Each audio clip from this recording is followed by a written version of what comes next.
KJRAM and KJRFM HD2. Seattle! Available everywhere with the iHeartRadio app. Now number one in podcasting. Sports Radio 950, KJR, an iHeart radio station. This is the 12th Man Postgame Show, powered by Real Steel. Find yours. Visit your local steel dealer today. On your home for the 12th Man and the NFL. Seattle Sports Radio 950, KJR. A game without angst, a game without Twitter hate, a game without heart palpitations. Slickhawk, who was that team we just watched today? Because I'm not familiar with my football teams being able to win football games like that. 40-3, the final score today as the Seahawks beat the Jets on the 12th Man postgame show here on 950. That team out there today was the New York Jets. And yeah, what you just got is the New York Jet opponent experience. And so a little bit different today, as a matter of fact. And I am plenty good with that. I don't have to go see a heart doctor this week, nothing like that. It's going to be a nice, relaxing afternoon postgame. I don't really know what to do after a blowout. I don't think I've ever done a postgame show after a blowout because we just don't have them very often. So here, there's nothing to complain about today. One interception, I guess, if you really wanted to nitpick, you could complain about. But I didn't even mind the interception. So what do you want from me? I don't know. We won 40-3. Well, and you're right. We got the Jets opponent experience. However, no Jet opponent has won by more than 30 this year, and the Seahawks won by 37. I mean, I'm looking at a Jets, albeit 0-13 schedule. I'm seeing 31-28. I'm seeing 34-28. I'm seeing 30-27. I'm seeing the Bills winning by only 8, and we think the Bills are a pretty damn good AFC team. I mean, yes, there has been some blowouts. 20-point win by the Cards. 29-point win by the Colts, a 26-point win by the Chiefs. So there has been some easy victories, but Seattle made it easier today than any of the other 13 teams this year. So there's something to take away from that. Look, I thought today obviously was great, but I think this was the kind of game that Russell Wilson needed to have. He needed to see himself do this. And there were some plays and throws where I was like, oh, Russell, okay, he's getting comfortable again. He's coming back. But then there was one play, and I don't know if you felt the same way I did, but when he laser beamed one into Tyler Lockett about 15 yards downfield. That looked like Russ. Yeah. Russ was back. Russ was back, and it's not that I needed to see it. I think he needed to see himself do it, and he did. He had a great day. He was back to hyping up guys on the sidelines and everything, and so all felt right with the world with Russell Wilson. I don't care who they're playing today. Russell Wilson becomes the first quarterback ever to start his career with 9 consecutive winning seasons. I mean, just think about that for a second, how lucky we are as Seattle Seahawks fans that we have the first quarterback ever to go 9 for 9 to start his career in winning seasons. 9 for 9. And that's how fortunate we are to be Seattle Seahawks fans. And Russell now 34-9 after a loss, which is the best record by any quarterback since the AFL-NFL merger. So we knew a bounce back was in the making. My question going into this game, Slick, was, yes, I needed to see style points, and how many style points would I see today? That was my only question, because I totally agreed with what Softy said on Twitter yesterday. He said, style points in the NFL usually don't matter, but when you're a team that has been scuffling like the Seahawks have on offense, yeah, you needed to see some style points, and we saw 40 of them today. Well, there's just been a total lack of rhythm, right? It's been a rhythm thing, and so the only way to get back into rhythm is to actually do it and see yourself do it, feel yourself do it, and then you just starts to feel good again. And so that's why I wanted to see more than anything. I wasn't worried, obviously, about losing the game, and I wasn't even worried about style points so much as I was just whatever we've got to do to get Russell Wilson and this offense back on track. Let's do it, please. And we did it. And, I've been pounding the drum on balance, and my goal going into the game, I wrote it down in my notes before the opening kickoff. I wanted to see 35 touches/targets by your two starting, you're starting your 1A and 1B running back and DK Metcalf. And by the end of the third quarter, which, I stopped counting at the end of the third quarter because I'm not going to count, total garbage time. Basically, when Russell Wilson went out of the game, we were at 30 rushes plus DK targets.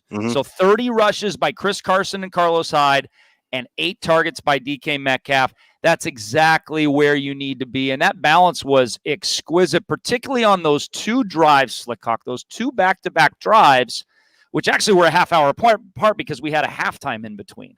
But it was the last Seahawk drive of the second quarter and the first Seahawk drive of the third quarter. 2 drives, 144 yards, 2 touchdowns. One drive was 7 runs, 4 passes.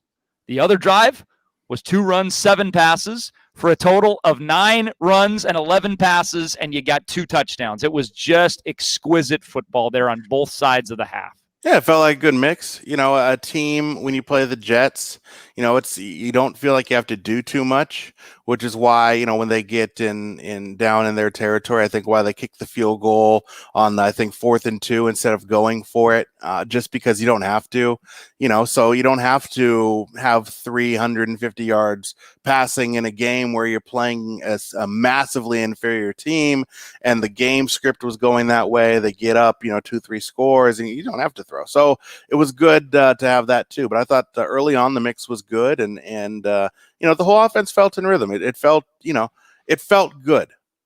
We got Slickhawk on the show. We got Chris Kidd running it. And I figured, we don't have enough members of the morning show. We need to bring another one on. So the grand poobah of the morning show is going to join us in the next segment. Chuck Powell right after this. And then we got Hugh Breedlove Millen for a couple of segments.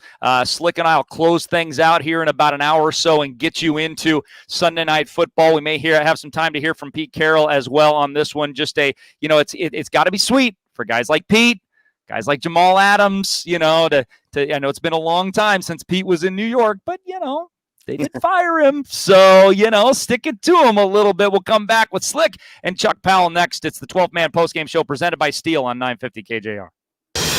Tune in to Chuck and Buck every weekday morning for the 12th Man News at 7 with Tacoma News Tribune's Greg Bell on your home for the 12th Man and the NFL. Seattle's Sports Radio 950 KJR. All right, how about a little 6 with Slick? We're gonna do it right here on the all the platforms that you're watching on, the YouTube, the Facebook Live, Twitter, everything. So by all means, and you're gonna see comments pop up on the screen as we go along. And if you got a comment, a question, anything you want to say, get off your chest. Let's hear you say it. Here's one right here. Love the win. Beating the Jets doesn't make you feel warm and fuzzy. Well, it makes you feel a lot more warm and fuzzy than if they'd lost to the Jets or if it would have been a close game. It's, you play the team that's in front of you. They did what they're supposed to do. Good teams are supposed to beat up on bad teams.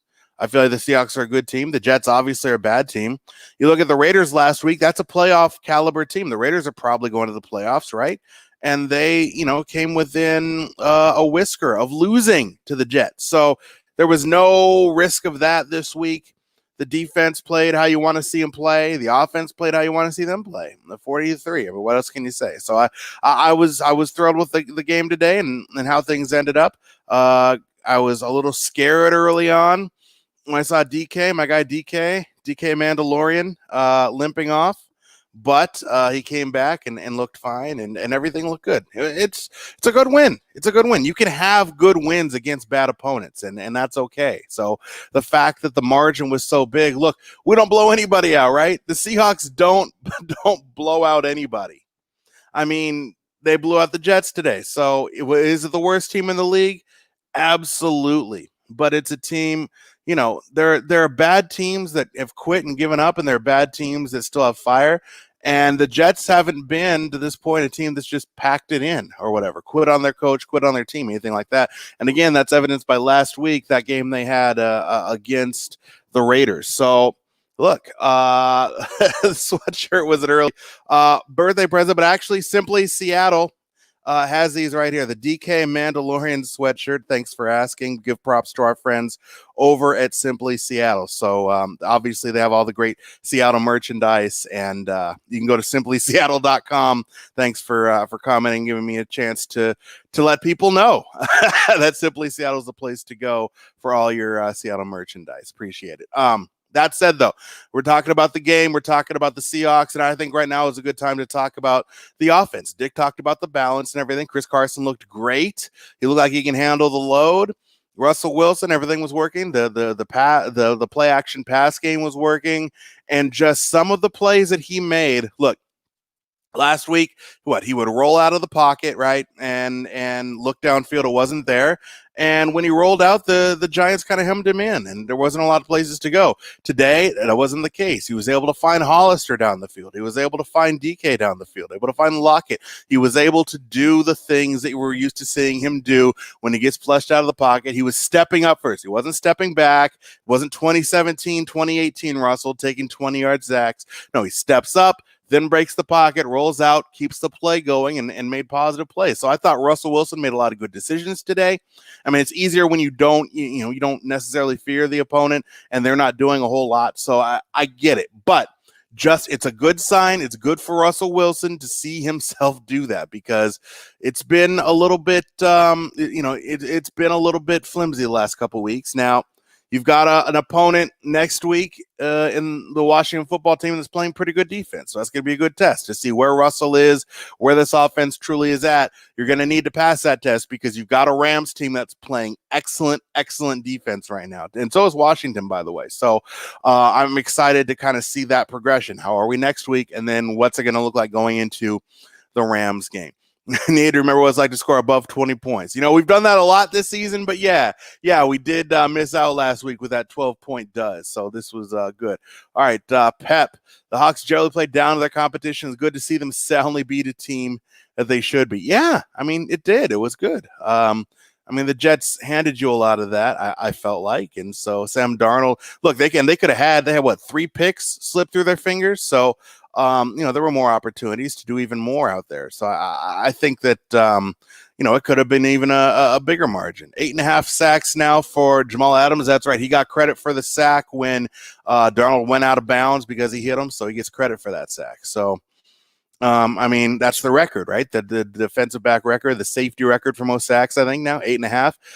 That's the impact of Jamal Adams, who I thought played another good game today, and you knew he'd be fired up to face his former team. So we'll talk about Jamal Adams and more, all that. And Chuck Powell's going to join us. That's fun, right here on Sports Radio 950 KJR, the 12-man post-game show presented by Real Steel. Now back to the 12th Man Postgame Show, powered by Real Steel. Find yours. Visit your local steel dealer today on your home for the 12th man and the NFL. Seattle Sports Radio 950, KJR. We've got Slickhawk. We've got Dick Fain, but that's not enough. That's not enough for this postgame show. We needed to add another member. That's right. We need to add another member of the morning show. We got Kid here, we got Slick here, and we got to bring in Chuck Powell with a beautiful Christmas tree in the background for those watching on social media. My goodness, the unicorn did a fine job, Chuck. Or did you put that together? I hacked that down myself with brawn and determination. Did you tie it to the top of the tree and forget your saw, so you had to pull the roots out? It's pulled out by the roots. That's the only way that I would do it. And then we decorated the roots with popcorn strings. There you go. Nice, very festive. That's beautiful. Well, Slick was mentioning it in his 6 with Slick, which is an award-winning. I'm not sure what awards it's won yet, but it is award-winning presentation here that we do on social media during the radio breaks. And he was just commenting on some of the texters that had texted in and saying it's nice to see a team not play down to their opponent's level for a change. And let's face it, as great as this football team has been, and as the ability for them to pull victory out of the jaws of defeat like they've been able to do so many times, they also have a tendency to just kind of sleepwalk through games against teams that aren't very good, and they didn't do that today, and it was refreshing. Yeah, you begin to wonder if they are even capable of a blowout the way that they play. And then here comes the worst team I think I've ever seen, in the National Football League. I mean, they were dreadful. And I think there were some moments in the first half where you weren't exactly happy with the way that the Seahawks were playing. They were dodging a few bullets defensively. The kicker goes 0 for 3 on his, or 1 for 4, I guess, on his field goal attempts. But then all of a sudden, once the throat was under the foot officially, the throat got crushed. And so it was laughable. I mean, fourth quarter, the second string, I'm sitting here thinking this would have been a good game had Geno Smith in the second string faced the Jets. That would have been an interesting football game. Might have been 3-3, but yes, it would have been an interesting football game. But Russell Wilson, we mentioned some of the accolades. First quarterback ever to start his career with 9 straight winning seasons, 34-9 now after a loss. And another one I just saw here on Twitter during the break, the 5th game this season for Russ with 4 passing touchdowns. Only Peyton Manning in 2013, and we know what happened to Peyton Manning in 2013, and Patrick Mahomes in 2018, the only other 2 quarterbacks to do that. And Chuck, Slick and I were talking in the last segment about just the comfort level that Russ seemed to have today. And for me, it was a couple of things. It was the short passing game. It wasn't, let's just drop Russ back from the get-go and have him look 30 yards downfield. No, it was boom, get it out of your hand. Boom, get it out of your hand. And then it was establishing the run so he could set up that play action so he can go over the top a little bit. That was beautiful. Might have been the right opponent for him at the right time. And maybe Russell just needed an easy game. Maybe he needed, in order to get back into form, just some numbers, you know. And he throws the interceptions early on in the game, but the way he was kind of spreading it all over the field, the way he's getting DK involved short and not just everything we look deep. Slick and I talked about it earlier this week. I just like DK Metcalf so much more run after catch than I think they use him in that capacity. So I think that he looked really good, and I expect him to be really good down the stretch. So maybe these two things married well together today, and it gets Russell back to where we need him to be. I want to ask you both, what did we learn today, if anything? Slick, did we learn anything about the Seattle Seahawks today? I just think that we learned that they're a good football team, because good football teams do this to bad football teams. And there have been Seahawks teams in the past that didn't necessarily do that. And there have been, I mean, look at the Raiders. The Raiders are a playoff caliber team. Last week, they're within a whisper of losing to this Jets team. Yeah. So the Seahawks didn't allow that to happen. They're a good football team. Chuck? I just think it was a reminder of that, though. I think that they kind of needed a reminder of that. So for them to take care of business, I mean, apparently DK had said during the week, we need to blow somebody out, which is the ultimate bulletin board material that you could give an opponent, even a winless opponent. Right. And then to come out there and deliver on that and put your feet up on the desk for a quarter plus at the end of the game. Just the medicine. Just the medicine. If this team was ailing at all, if they had a cough, a flu, whatever the case may be, they got just the medicine that they need. A reminder that we should play with the best week in and week out. And if we needed a bad team to destroy in order to remind us of that, then the Jets were a nice little Christmas gift this week. It seems like on a weekly basis, guys, I write somewhere in my notes, wow, KJ Wright is wrecking people today. I mean, what... This guy, and I am stunned, and I love KJ Wright to death, but I was surprised in the first place they gave him a 2-year contract. Yeah. I was stunned that he made the second year of his 2-year contract, and I am stunned he is still playing like this, because guys just aren't supposed to play like this after a decade in the NFL at that position. Slick, he's just the consummate leader, and it doesn't look like he's dropped an iota as far as speed or ability level. No, and ever since about midseason last year, he's just played at such a high level. It's a Pro Bowl caliber level that he's playing at right now, despite his age. And I don't know. Look, I thought he'd absolutely be done after the first year of that deal, and he proved me wrong. I thought he'd be done with the Seahawks certainly after this deal. And who knows if he comes back again, because he's playing at a high level. So unless there's some drop off, I mean, it's almost like he's getting better. Unless there's some until there's some drop off, there would be no reason to even think about that. Chuck, you got Super Bowl level linebacker play right now. You have Super Bowl level linebacker play. I thought he was selfish today. Puna Ford has a chance at an eating all the tackles. Yeah. Puna Ford's got a chance at an interception, and there's KJ trying to get another one. It's like, let Puna have an interception, KJ. He's incredible. I mean, you want to talk about Ring of Honor lock? Even though the Pro Bowl numbers and the rest of the league may not recognize how special he's been over the course of his career, he's just a Ring of Honor lock. And I do believe he's lost a step, Dick. That's one place I might disagree with you a little bit, but he's so smart. He's so good at what he does. You can't tell that he lost a step. Maybe that's it. He just puts himself in the right position all the time. Yeah. Everywhere he needs to be, that's where he's at. He's just a remarkable player. What a great Seahawk. I'm going to give the blame to Puna Ford because if I've got a guy in KJ Wright that can actually take that interception back for a touchdown, I'm letting him catch the ball because Puna ain't taking that back for it. First of all, he's facing the wrong way. And second of all, he's not turning and beating everybody down for his score. His number is 97. What do you expect? I know. What do you want? Got better hands than Jamal Adams, I think. Well, I mean, I don't know why Jamal's jumping for that ball, but I mean, Jamal is all over the national media tomorrow morning and tonight if he takes that back. I mean, and I think that's probably what he's thinking. So Jamal has a pick six. KJ's got a pick six. I think Ugo Amadi's probably got a pick six. So as bad as this was at 40-3, heck, we'll give Castillo or whatever his name is his 3 field goals and give the Jets 12 points. I'll take 21 on the other side and give me 61 to 12 as the final score if you get those pick sixes, man.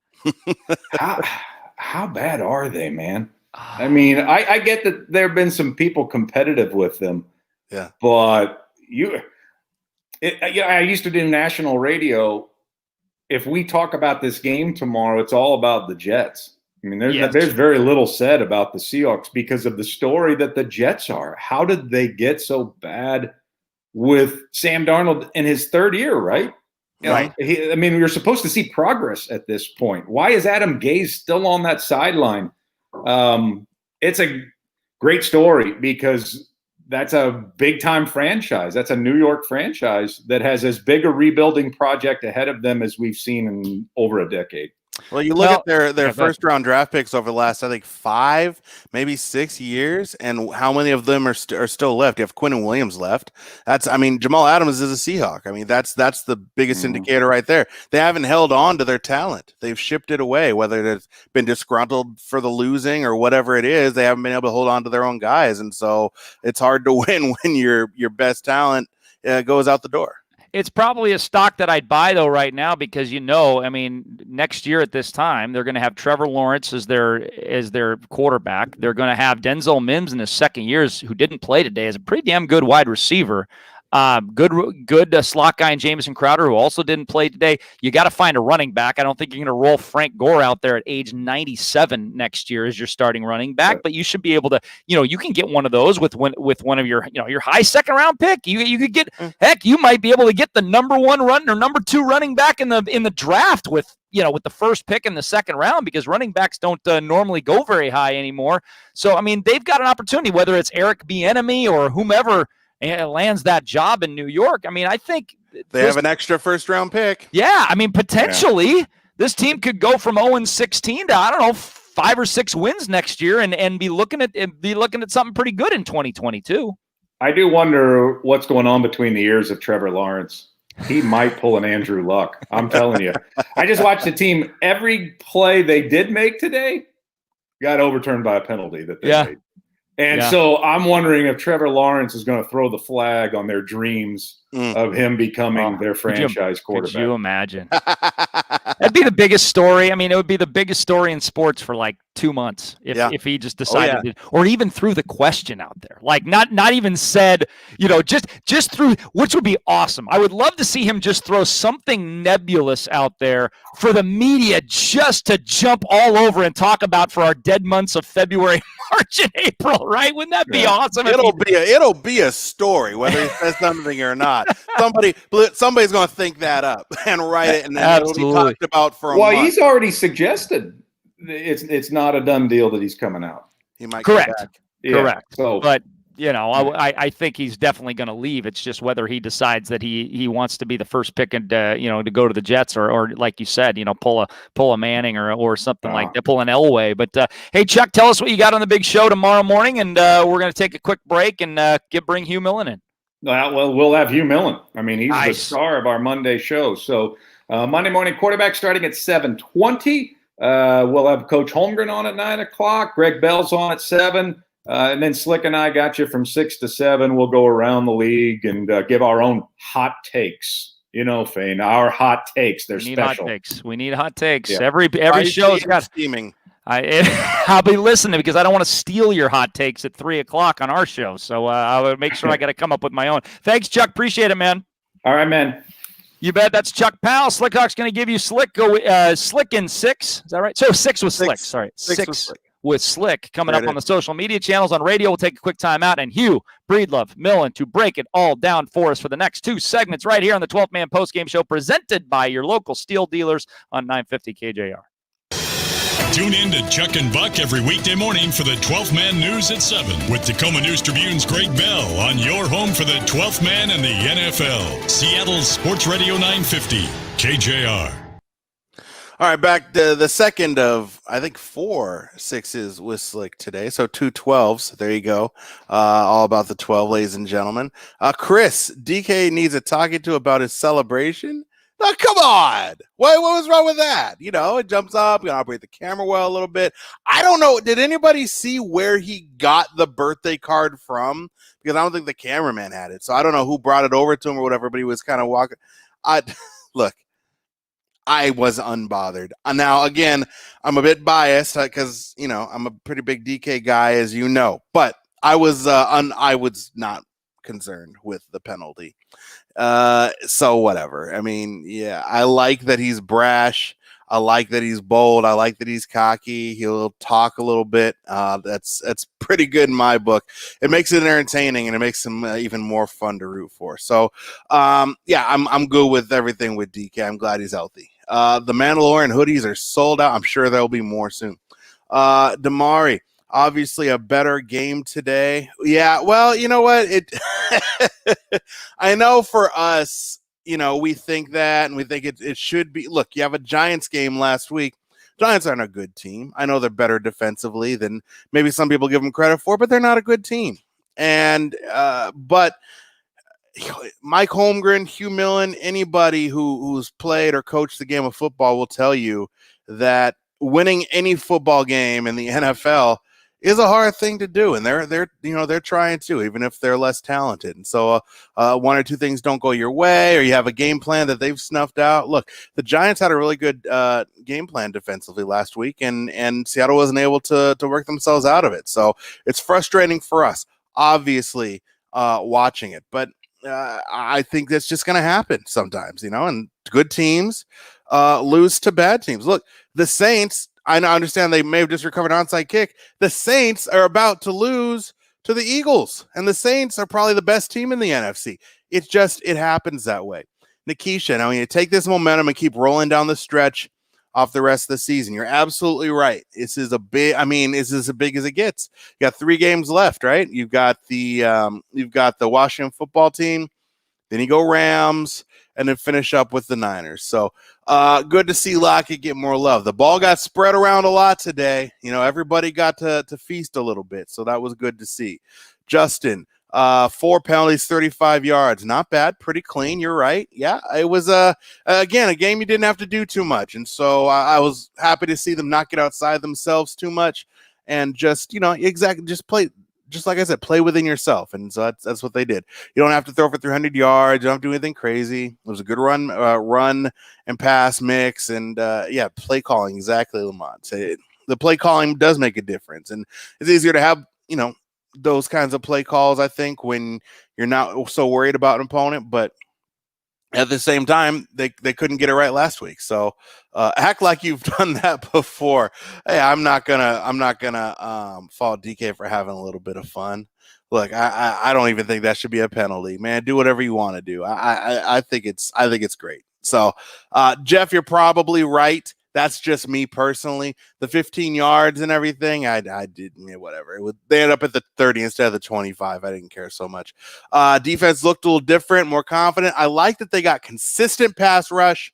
And you can say whatever you want about this Jets offensive line, who they're playing against. Anytime I see this team with consistent pass rush, I'm going to feel good about that. Yes, Chad Wheeler with the fumble recovery. Hey, man, effort. And I appreciate the Dumb and Dumber quote, too.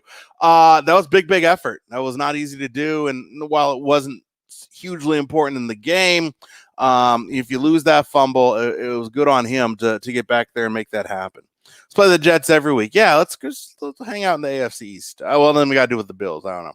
It would be nice if every year we could play against the Jets, though, instead of every 4 years like we do. DK involved early. Boom, right out of the gate. Get the ball to DK. And that's been a point that I've made, that Dick's made, that Chuck has made, that Hugh has made, that Mike Holmgren's made. Everybody kind of realizes it. I think the first completion was to DK and for a first down, so that was good. Got concerned, yeah. I think we know that though, and Gino or anybody. Look, yeah, if Russ gets hurt, I think we're just in trouble. Now, could Gino guide the offense to maybe half a win? Probably. If he needs to pull it together for a half while Russell's concussed or something, he probably could do that. He'd need a lot of help. But yeah, that didn't look great. I think we're about to be back, so I'm going to throw it here. We've got Dick Fain, Hugh Millen coming up here. 12th Man Post-Game Show presented by Steel on Sports Radio 950 KJR. Now back to the 12th Man Post-Game Show, powered by Real Steel. Find yours. Visit your local Steel dealer today on your home for the 12th Man and the NFL. Seattle Sports Radio 950 KJR. Steel dealerships independently owned and operated with over 10,000 dealers nationwide. There's one near you, so support a small business in your community. Visit your local Steel dealer today. Real Steel. Find yours. Dick Fain, Slickhawk, now joined by Hugh Breedlove Millen here on the 12th Man Post-Game Show. And Hugh, we don't get to talk about a lot of blowouts. As successful as this football team has been since you and I have been doing the post-game show for years and years and years, we don't get to talk about a lot of easy wins. So that one was refreshing today. Your thoughts? Well, I think that every once in a while the schedule just plays in your favor in this way. I mean, this is a team in December in the Jets that are obviously just – in the worst kind of misery. It would be bad enough in a normal year. You throw in COVID. I can't even imagine what it must be like for those guys, what they're going through. And so, look, we saw on the telecast, they're one of 3 or 4 teams in the Super Bowl era that are on pace to go over. So I think they were every bit as bad as you would have thought. I was thinking in the first quarter, really, wow, it's like they're playing defense with 8 guys. And the gaping holes, guys running wide open. There's just no playmakers on that Jet team whatsoever, not on defense, not on offense. There's just no star power whatsoever. And they've done a horrible job. Was it Howie Weissman, whatever? Or maybe I'm probably thinking of the Eagles. Whoever the GM is at the Jets, he's done a worse job than probably anybody, including the coaches and the players. So from the Seattle perspective, you get a game like this, and it's just nice to be able to coast and watch the JV play the fourth quarter. Yeah, you're talking about the venerable Joe Douglas, the general manager of the Jets. So, Hugh, can you take anything from what the Seahawks were able to do to the Jets? And the reason I say that is because the Jets' worst loss this year was 29 points. And there's been a lot of sub-10-point losses by the Jets. So do you give the Seahawks any credit at all for the biggest win of the year over the Jets? Or because, like you said, it's December, maybe the Jets are only giving you 70, 60% of what they were giving teams 2 months ago? Well, I think that they've really hit rock bottom a week ago when they probably thought they had their best chance to win a game. And for whatever reason, you had the most inexplicable defensive call that I've maybe ever seen, certainly in the discussion. And you go call cover 0 up by, was it 4 or 5? They needed a touchdown, just barely over midfield for the Raiders, and under a minute, just just an inexplicable call. And I think the players at that point, I'm just guessing, when you hit rock bottom, you either bounce or you splat. And I think that after that Raider game, I feel like they probably just emotionally splat. And knowing guys in the league and knowing guys in college football and everything, again, it's a really, really tough grind for these guys to isolate themselves the way they do, go from point A to point B, from their homes to the facility. They're being implored by their coaches to think about team considerations. They don't do the normal things that, kids in their 20s do. They're not out socializing. They're not, going to the bars, what have you. I mean, just watch the movie Castaway with Tom Hanks. We are not meant to live like this, but the players are being asked to. And look, nobody's going to throw a pity party for the players. I get it. They're well paid. They're professionals, and they need to do what they do. But they're also human beings. And when you care, I've been on a 2-14 team. I've been on an 8-8 team. I've been on a Super Bowl champion team.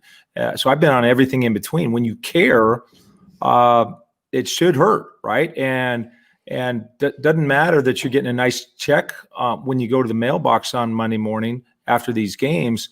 You still are wired to want to win, and just going through the experience is really difficult. So, but that's the Jet perspective. We're not doing a Jet post game show. Sure. It's, I don't know what you glean from this. I'm certainly not going to denigrate. I got a handful of minuses on this sheet. Well, let's talk about one of the minuses, because you brought up the play, the zero blitz play from last week, and they alluded to it today when Seattle gave up the big pass to Berrios to set up the field goal attempt at the end of the first half. So what the heck happened there, and why in the world would Seattle be sending so much pressure against an offense that hadn't done crap the whole half? Yeah, it looked to me like it was a 3 deep, 3 under zone, and just guys very poorly out of space, not carrying that crossing route. I'll have to go back and I'll firm that up definitively for the Monday morning quarterback tomorrow. But just at first glance, it looked like it was certainly a blitz. You had Jamal Adams coming off the offense's right side there, and a customary 3 deep defense has 4 underneath, and even with 4, there's holes to be had. And when you go 3 underneath, you really can't spot drop and just say, okay, I'm going to go to my spot and then just react to the football, because quarterbacks in the NFL, their arms are too strong, and they can whistle ball into those windows. And so you have to what's called pattern read. Even though you're playing a zone, you have to kind of match the route pattern as it develops. If certain guys go vertical, certain guys take them. If certain guys run crossing routes, then you take them. And they just did a very poor job in a outmanned zone. Does that make sense? Again, I'm talking 3 deep. Too many guys in that zone, right? Too many offensive guys in that zone. Well, I think I would not say too many offensive guys, but you've got to be aware. You still have the advantage. You've got 6. The maximum that they can send out is 5. Mm-hmm. Right. So you can still, but it's not strictly man-to-man where you're just going to follow your guy wherever, because then you could get all kinds of crossing routes and you could get picks.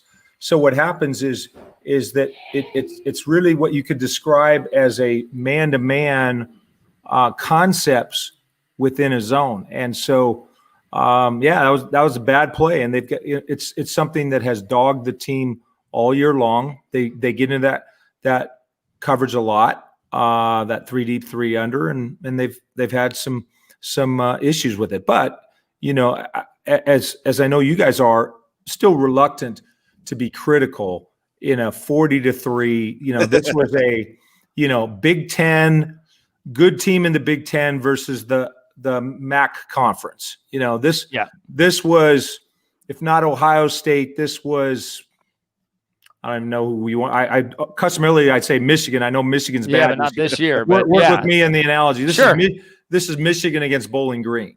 And you turn, and that should not happen in the NFL. It happened today.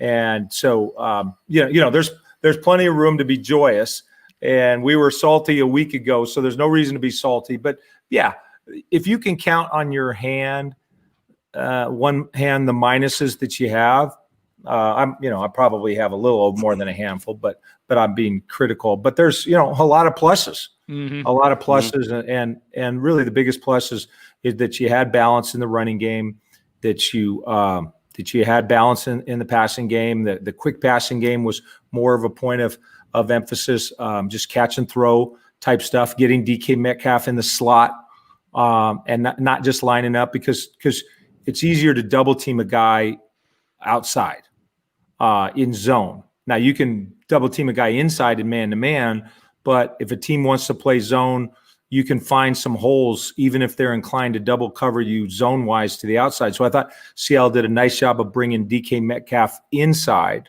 and getting him some short catches and allowing to turn up field. And so it was just a good plan, obviously, all the way around.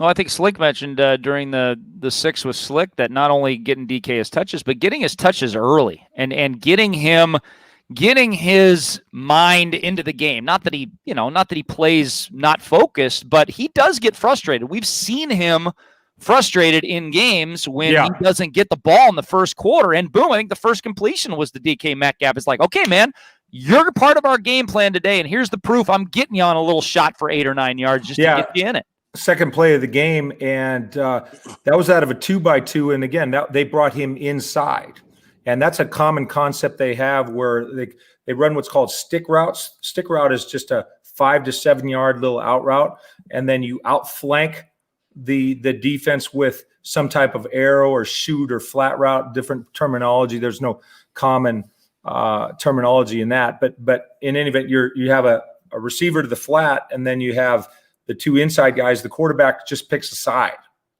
and so Metcalf was not the outside guy running the arrow, but he was the inside guy, and so that was indicative of how they wanted to get the quick game, just the catch and throw. I think of it in terms of when I coach quarterbacks at the high school level, and how I want them to visualize. I say, hey, look, you're a second baseman turning two. You just got a ground ball and you got to get it to the shortstop right away. It doesn't take a lot of power on the throw, but we want your hands to be quick. And if you have to, as you know, as a right-hander playing second base, if you're going to turn two, you have to get your feet right to throw to second base, even though it's not a long throw. Right. Right. And so from that standpoint, they had that opportunity. And so his game plan was ready to go. What did you think of, we've had some people both on Twitter and also on text, Slick Reddit during the six with Slick, that were kind of critical of him running up into the camera well. I saw on Twitter looks like Seattle's got another TO on their hands, another problem child, diva wide receiver. What would you say? What would you say to now? Those aren't Seahawk fans saying that. Those are just people on Twitter from around, because it was a national post. It was like an ESPN post of the picture of DK in the camera well, and everybody's like, oh yeah, they got another problem wide receiver in the NFL. What would you say about what happened today there? Well, I got a bone to pick with Slickhawk, because I heard him as I was coming on saying that didn't bother him a bit. I don't understand the thinking, and I love you, buddy, Slick. So I'm saying that, I'm saying this with a grin on my face, but there's just no excusing this. And you can call me the old guy now. I guess I'm not as young as I used to be. And so maybe it sounds that way, but I don't know how you ever explain. I don't care if you're 8 years old, and I coach 8-year-olds, or I once did a few years ago. If you're talking about something that is the rules, I don't care if you like it or not. If they say, look, you have to go after every turn of possession, you have to go do a handstand against the goalpost with an orange peel in your mouth. I don't care what the rule is. You have to do it. You can't say, well, I don't like the rule. The rule seems stupid to me. I want to discard the rule and then take on a 15-yard penalty for my team. I don't care if it's his birthday. What are you, 12? Are we supposed to bake you a cake? I don't care if it's your birthday. Look, it's 40-3. I get it. It's the Jets. Am I going to lose 1 second of sleep about it tonight? Of course not. Do I love DK Metcalf? Well, you guys know the answer to that question. Yes. Right. So, but by the same token, to just sit there and excuse that, What if you do that next week? The Washington football team, they can kick your ass. They got a hell of a defense, right? What if you do that in the first quarter and then they say, okay, 15 yards, push you back on the kickoff, and then instead of getting the touchback, your kickoff coverage has a breakdown the way you did in the middle of the game. Was that the beginning of the third quarter? I know we had a breakdown at some point in the middle of the game. Yeah. Second. And then now the Washington football team, they have a big kickoff return. Maybe the guy houses it. And now, because you thought that it would be cute to jump up in the stands and be the camera guy for CBS, now, instead of the touchback, you're sending out the PAT block because they just housed the kickoff return because are you following me? Like, to me, I don't understand. I don't understand the understanding. Hugh, everything that you're saying is absolutely right. However, in this moment, I choose to ignorantly be a fan, and I just enjoyed it. I think there's honestly, and I'm going to be Switzerland because I honestly, even though like on the screen, I'm between you guys on the screen right now as you're looking at social media, and I feel that way in this argument. I think Hugh has got some very valid points. Of course, I also didn't have a problem. I really didn't have a big problem with it at the time, and I don't think DK Metcalf is going to be Terrell Owens or somebody that is consistently a problem with this football team. If we thought if DK Metcalf was going to be a problem in this locker room and a problem with this football team, we would have seen it already. I mean, it would have already been out there, and we haven't. We have seen him as a good-natured guy doing some fun stuff, and sometimes that fun stuff crosses the line, and it crossed the line today, at least in the terms of a 15-yard penalty. And let me just say this. I know, Slick, you want to get something in. Look, I'm not at all blind to the idea that it was the Jets and 999,000% chance that they were going to walk away with this thing. But he did that in the first half, right? Yes. That was his first touchdown. Yeah. So strange, wonky things can happen. Mm-hmm. And I would say, like, if I'm Pete Carroll, I'll tell you how I handle it, because I've been a head coach, now obviously not at the NFL level. I would just come up, put my arm around him and say, look, that was a lot of fun. I enjoyed that. Okay. So now let's be very clear about this. That's a one and done. Like, you had your one, that will never happen again the rest of your career. So we can all have a good memory for that. Yes. We'll make sure you get the MP4 and we'll send it to your family, and then you can show your grandkids about the time that you caught a touchdown and you jumped in and you were the cameraman. It was all good and fun and no blood, no blood, no foul, right? Yeah. But let's be very clear. That's the last time we do that and take a 15-yard penalty to hurt the football team. Are we clear about that? All good? Good. That's how you handle it, right? Uh-huh. Like, in my opinion. Yeah. All I want to say is, at least he wasn't pretending to pull his pants down and do a number 2 in the end zone. Oh, that was worse than. At least that's it was way. That's way worse than jumping into that. That's your defense. At least that's your defense. Classy. It's not a defense. I didn't do it. That's your no. That's your defense. She was like, well, at least it wasn't the most boorish performance of unsportsmanlike conduct in Super Bowl. Oh, like, is that? At least I didn't walk away embarrassed. All right. Slickhawk, Hugh Breedlove, Millen, Dick Fain with you. We got Hugh for one more segment here. We're about half hour away from kickoff of Sunday Night Football. We'll come back with more from Hugh, including what he saw from this offense, the balance that we saw from this offense that we have not seen, or seen at least sporadically over the last month. We'll talk about that next on 950 KJR. Tune in to Chuck and Buck every weekday morning for the 12th Man News at 7 with Tacoma News Tribune's Greg Bell on your home for the 12th Man and the NFL. Seattle's Sports Radio 950, KJR. Oh, Hugh hates me now. Of course, he's absolutely right. But yeah, it was fun. I didn't mind it so much. See, Cowboy 3, you understand. Look, if it had cost them, then of course, look, I'm wrong. He's right. And you shouldn't do something that's going to get a penalty. Just as the guy sitting on the couch wanting to be entertained for a minute, though, I enjoyed it. So I was okay with it. It's the Jets, a high school team with walking with the swag. Yeah, I understand that. No, look, it's an opponent that, excuse me, it's an opponent that I'm not going to say you take lightly, but they didn't exactly have to look. We saw what the game was. It was a 40-3 beatdown of the New York Jets, and so a team that's going to finish the season without a win. So I don't know if this is if he does that in a game against the Rams in 2 weeks. I would think probably not. But I'm enjoying watching DK and everything this season's been, and watching him take his lumps and go through his growing pains and make these mistakes kind of early on as a younger player. He's 22 years old, I think, right now. So, 23 today, I guess. Happy birthday, Rich. Great get right game. Absolutely. Carson looked healthy. KJ's playing on fire.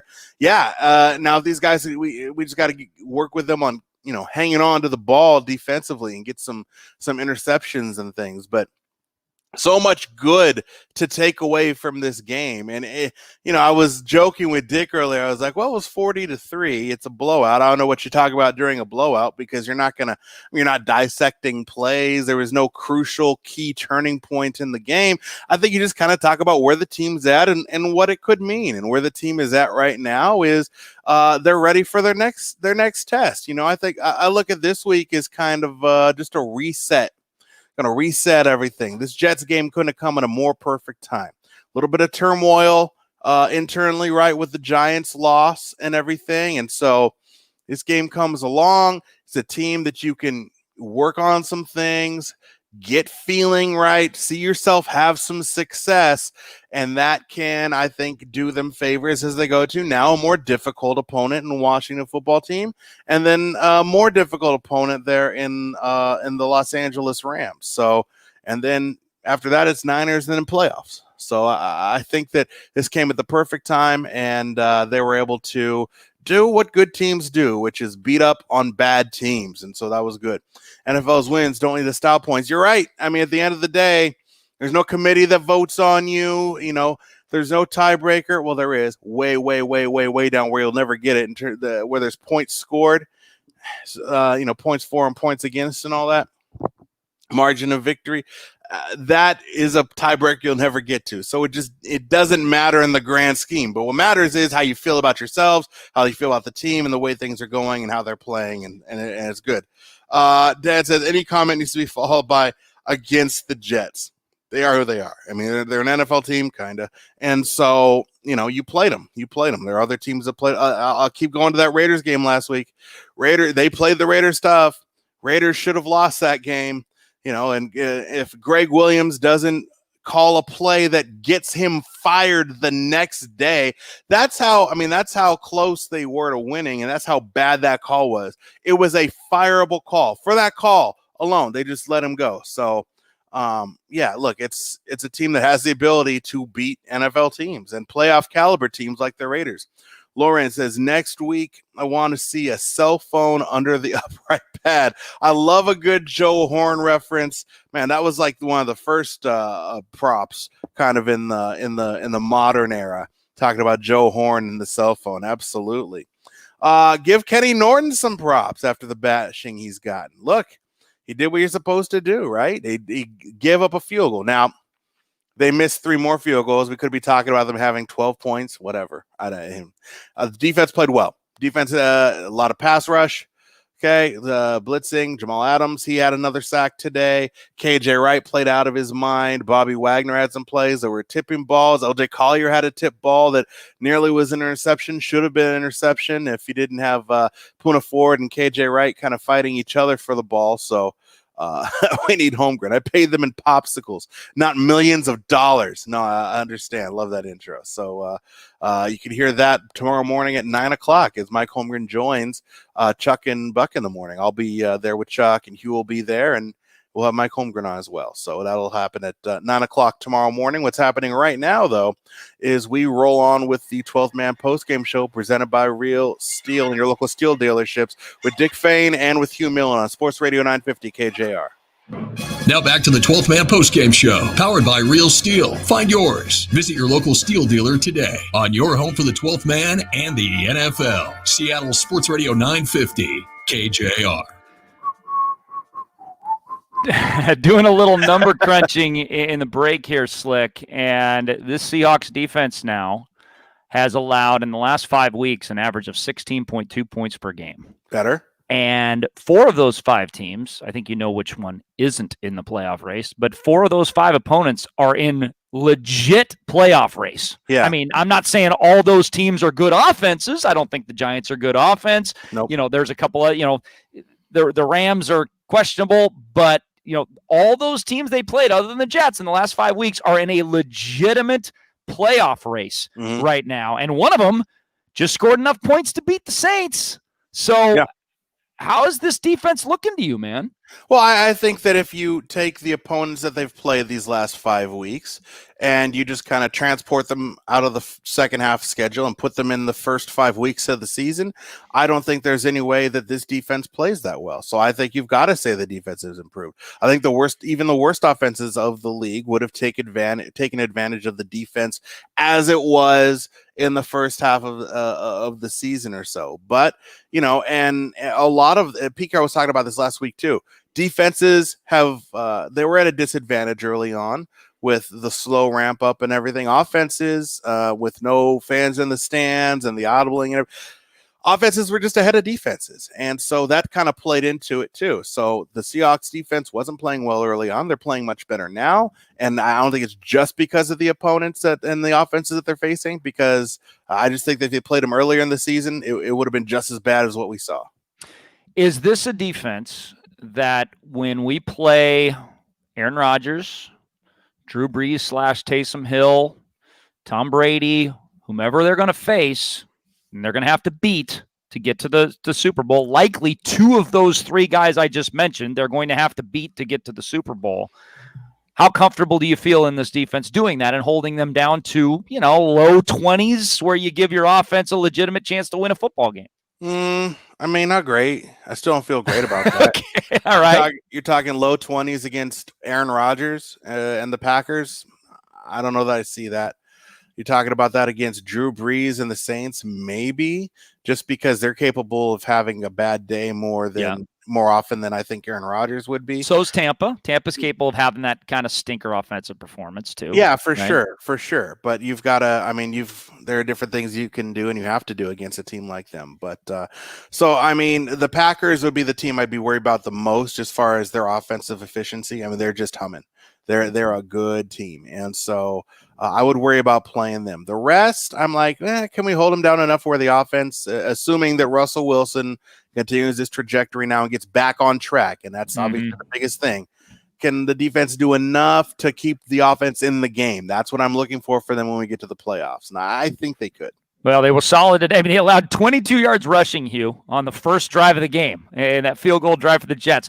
The rest of the game, 18 carries, 47 yards. I mean, that's pretty stout after giving up a few. But I want to talk. I know you just got a few more minutes here. I want to talk about the balance that we're seeing on offense and getting Russ back to being comfortable. And I've hounded on balance, and I thought particularly in those 2 drives, the one at the end of the first half and the one at the beginning of the second half. So back-to-back drives there.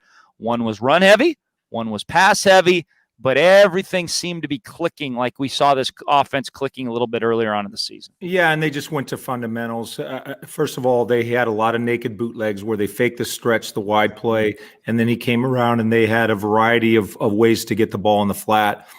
They threw hitch routes out in the flat to the widest receiver. They ran that submarine route a number of times whether it's Tyler Lockett or the tight end coming underneath behind the line of scrimmage and then emerging in the flat. That's hard for a defense to process when the receiver that becomes the number 2, let's say, to the defense's left, counting outside in, the widest receiver is number 1.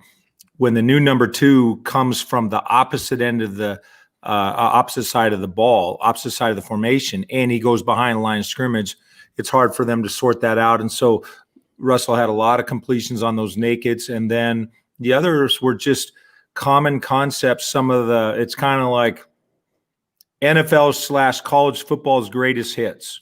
Y stick, 3-man Y stick, 2-man Y stick. These are short game patterns, hitches, just quick outs. These are the type of things that are your kind of first week installs in just about any playbook and stuff that everybody has. and they're tried and true concepts that work well against zone, work well against man.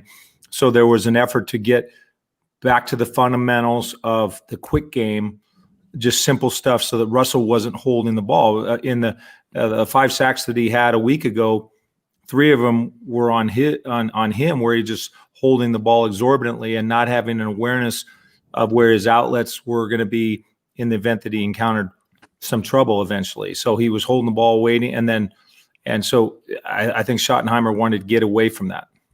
Do you think they're holding Chris Carson back to make sure he's healthy in January? Because he only got 12 carries today, but was very effective. Carlos Hyde got 15. Some of that was in garbage time, but I believe when Russell Wilson, I wrote it down actually, when Russell Wilson went out, it was Carson 12, Hyde 10. So it's almost a 50-50 split right now between those two. I'm wondering if they're using 1A and 1B right now, but boom, come playoff time, they want a rested Chris Carson so they can give him 20 carries. Absolutely. I don't think there's any question about it. I mean, I think at all levels of football, you look and you say, hey, come the important time of the year, come January, I'd rather have you wearing a Seahawks football uniform than wearing Levi's standing next to me on the sideline wearing civvies, right? So there's no doubt in my mind that they're just saying, okay, we're going to have this guy, to use the term, on a pitch count. He's going to be on a play count. He's going to be on a carry count.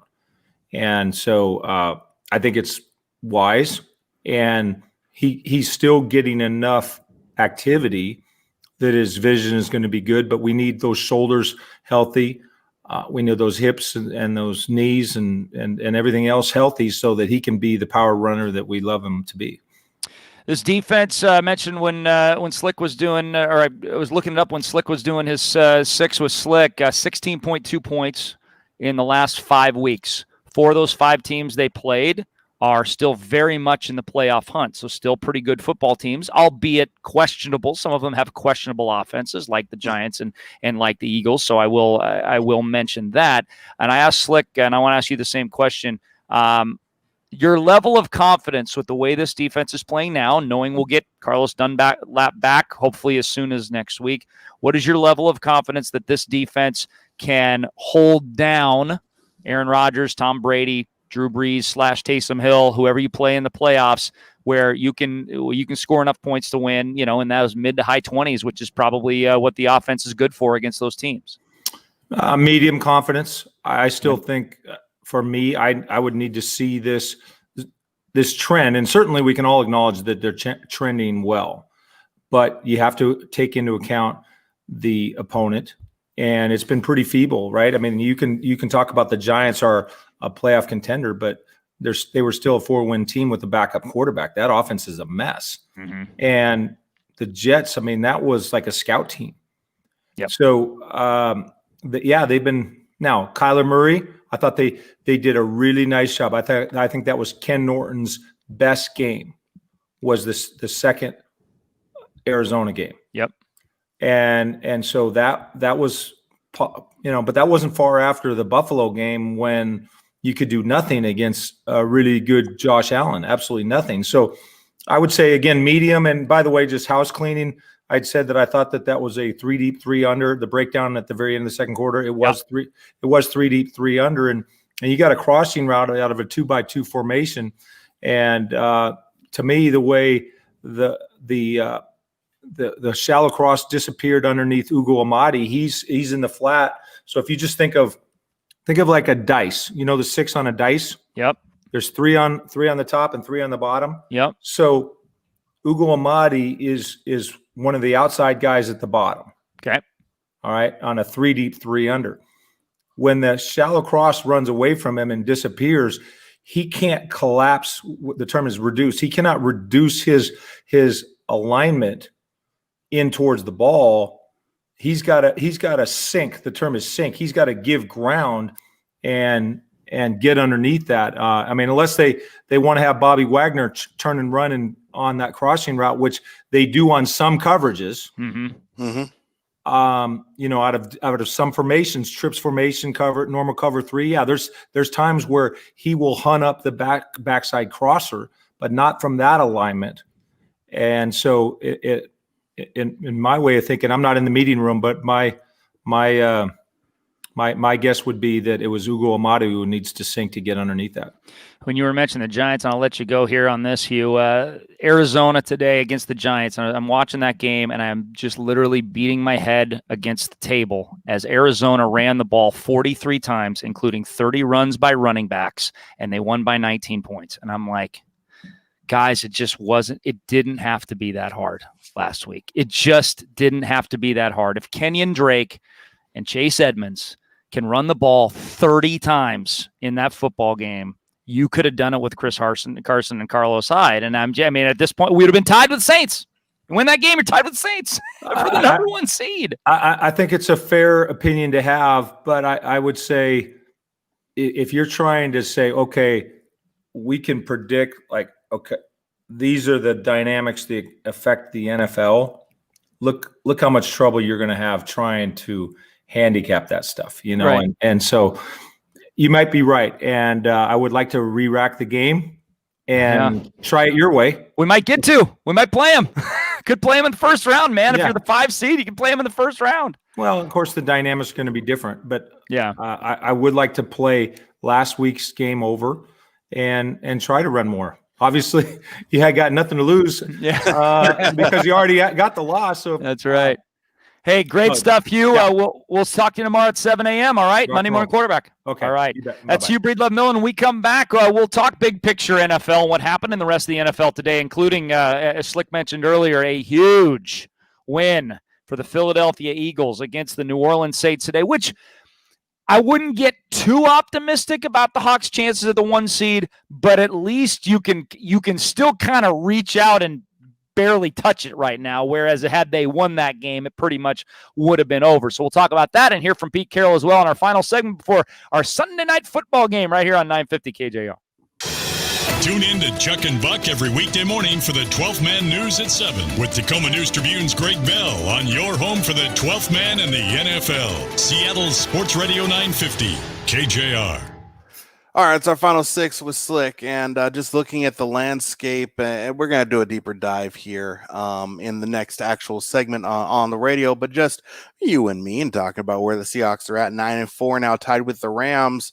Now, obviously, they have the tiebreaker against you now, but everything you wanted and kind of set your eyes on, with exception of the 1 seed. And I'm sorry, Dick, I just don't see a path. But other than that, though, everything that you kind of wanted to accomplish is all out there, including the 2 seed, which do you get a bye with the 2 seed these days? You don't. But what you do get is home field advantage in the first 2 weeks. And so you would also, if you got the 2 seed, it would mean you wouldn't have to go to Lambeau Field. And that's all out there and possible.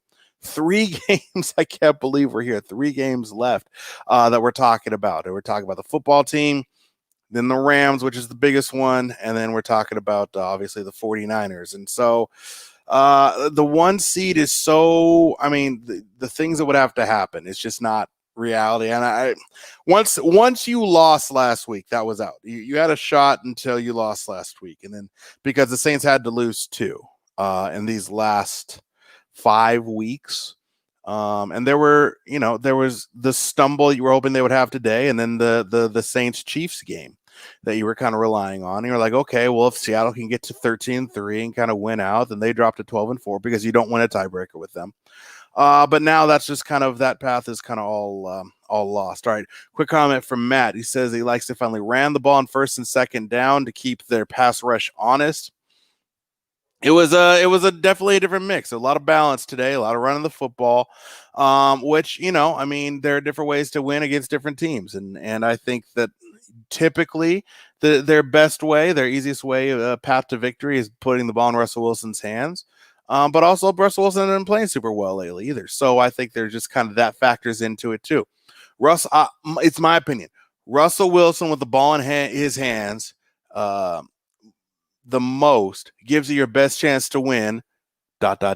as long as Russell Wilson is playing like Russell Wilson. And we know the type of caliber quarterback that he is, and he's tops of the tops in the NFL when he is himself and when he's playing that way. Hasn't been that way for the last month and a half. Today, I think maybe you saw the first steps toward him getting that back and getting that rhythm back and kind of feeling feeling the offense and feel instead of think and all that. So I think that he's on his way toward that, but he has to be playing at that level for all the let Russ cook people. For that to work and that to be the right strategy, Russell Wilson has to be one of the top 3 quarterbacks in the NFL. He has to be playing that way. And so he just hadn't been the last few weeks. Lamont, anything that can happen in the NFL. And we've seen teams dropping games they're supposed to win, which happens. So like we got upset last week with the Giants game, man. And we should get upset because the Seahawks are a better team than the Giants, but sometimes good teams lose to bad teams. And that's why when you talk about the Jets, I know they came in without a win. I know they're going to leave the season without a win, but it's still important to get that win today.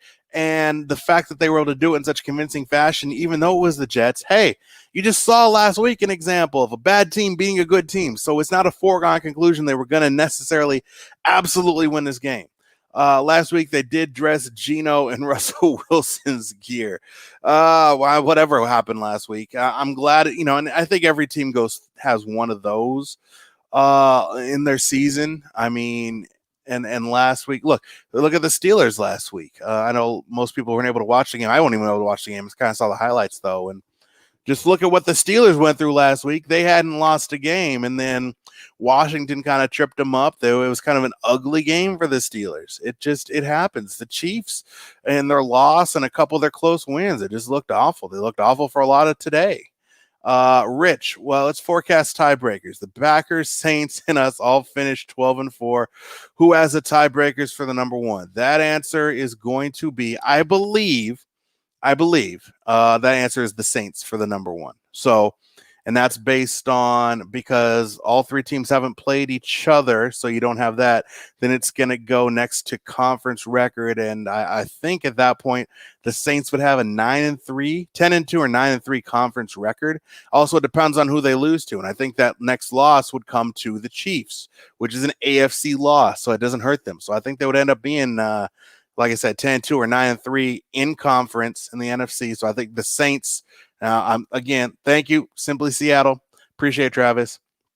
I don't have the standings and tiebreakers in front of me, but based on my research before, I believe that would be the Saints. So that's who would get the 1 seed. All right, we're back for our last segment here of the 12-man postgame show with Fain. Sports Radio 950 KJR. Now back to the 12th Man Postgame Show, powered by Real Steel. Find yours. Visit your local steel dealer today on your home for the 12th man and the NFL. Seattle Sports Radio 950 KJR. Thanks to our local steel dealer for bringing you the 12th Man Postgame Show. You've heard from Slick. You've heard from me. You've heard from Hugh. You've heard from Chuck Powell. Now let's hear from the man that was actually on the sidelines today, the head coach of the Seattle Seahawks. Here's Pete Carroll after the biggest blowout win in years for his Hawks. Well, this is a real complete win for us today. Across the board, all phases worked well. Everybody got to play. It was really fun to see our guys get a chance to get out there and get some real play time. Real solid performance across the board, with in all areas. Third downs were good. Red zone was good. You saw another day of the defense coming out here. This is getting going now, and it's pretty clear that we've made a big turn. And that was a dominating day today. And those guys put on yards and stuff on everybody, and we just didn't let them today. I think a big day by Russ. Russ was on it. He's completed everything and 4 big touchdowns and all, and got him out of there in the fourth quarter, which is great. That's rare. When they think about how few times we've ever done that. But it was good that Geno got a chance to get on the field. But to go back to the defensive side, there's a lot of guys that are really playing like crazy together, and you can see it happening. This is just throw the weeks together. A few sacks again today. Good pass defense. Really should have had 4 turnovers today. We really had the ball in our hands. But I'm just really fired up that at this time of year we're playing our best football, and it's going to make a difference if we're going to have a chance to do something special this year.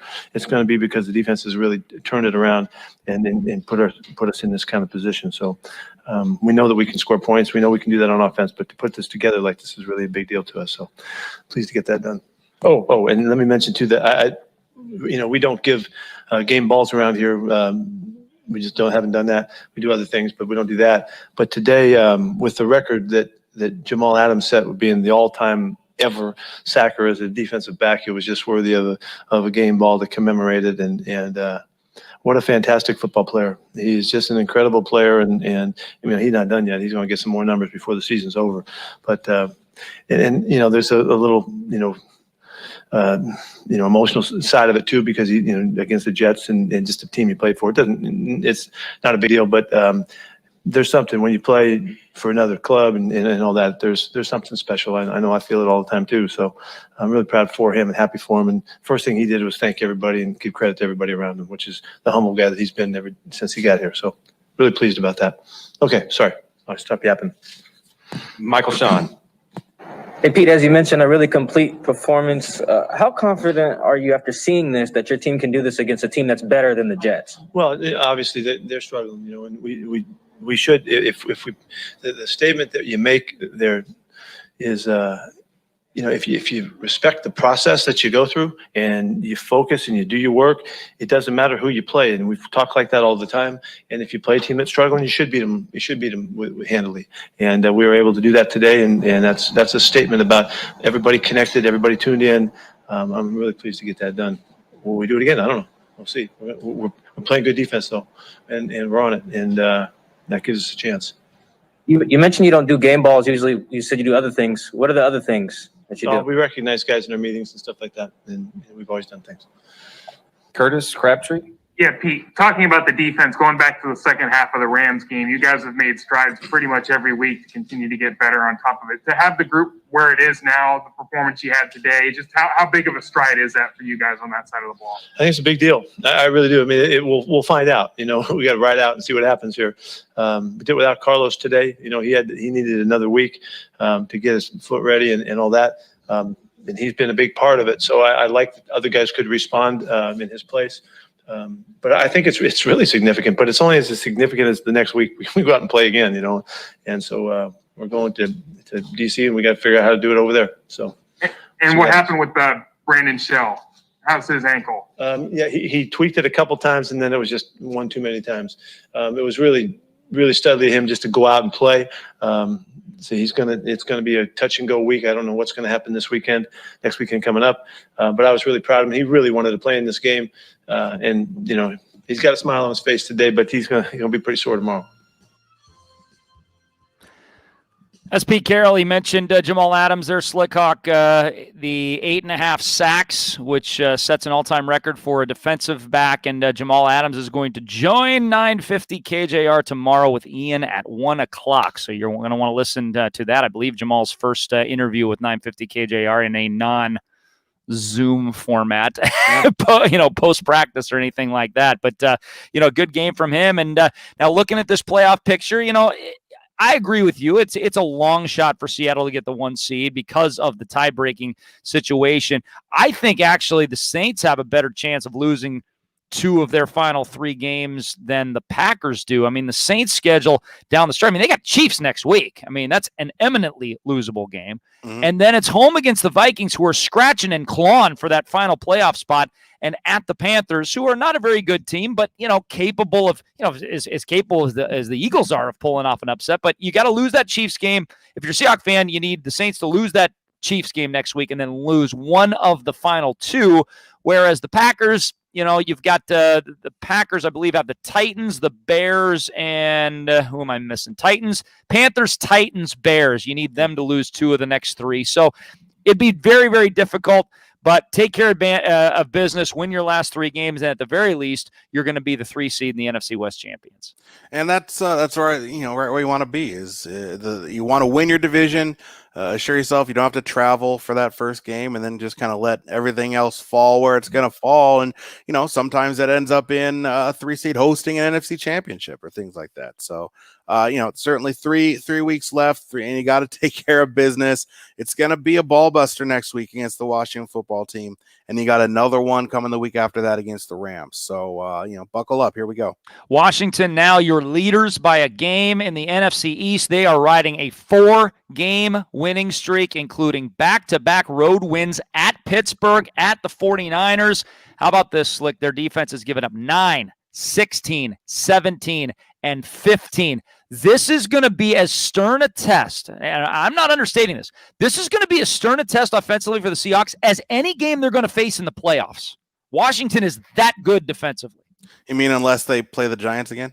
I think Washington's better defensively than the Giants. I think they are too. Now, I don't know what this story is with Alex Smith. He came out of the game today.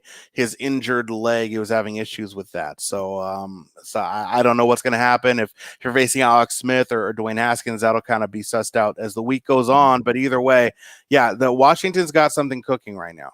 Yep, but I kind of like the fact that they're on a 4-game winning streak because, I always look at what teams are due wins and what teams are due losses. And, Washington is definitely a team due a loss. So hopefully Seahawks can get that offense rolling. Get, 21 should be enough, right? 21 should be enough to get it done against Washington next week with the Seattle defense certainly having the advantage over the Washington offense. All right, what's on the big show tomorrow morning?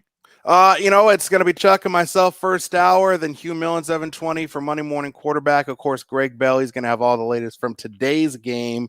And Mike Holmgren's going to come on at 9 o'clock. And so it's your basic Monday Morning Quarterback Victory Monday. Beautiful. Softy and I will be there at 3 o'clock, and we'll have the opponent audio recap like we did not have last week. So I'm excited for that. Hey, tune in right now on 950 KJR. We have got a big one in the AFC. The Pittsburgh Steelers, who's everybody's calling the most fraudulent 11-1 team of all time, maybe they're a little bit ticked off, and they're sick and tired of hearing people call them pretenders while they're taking on the Buffalo Bills. And we'll go to it right now here on Sports Radio 950 KJR.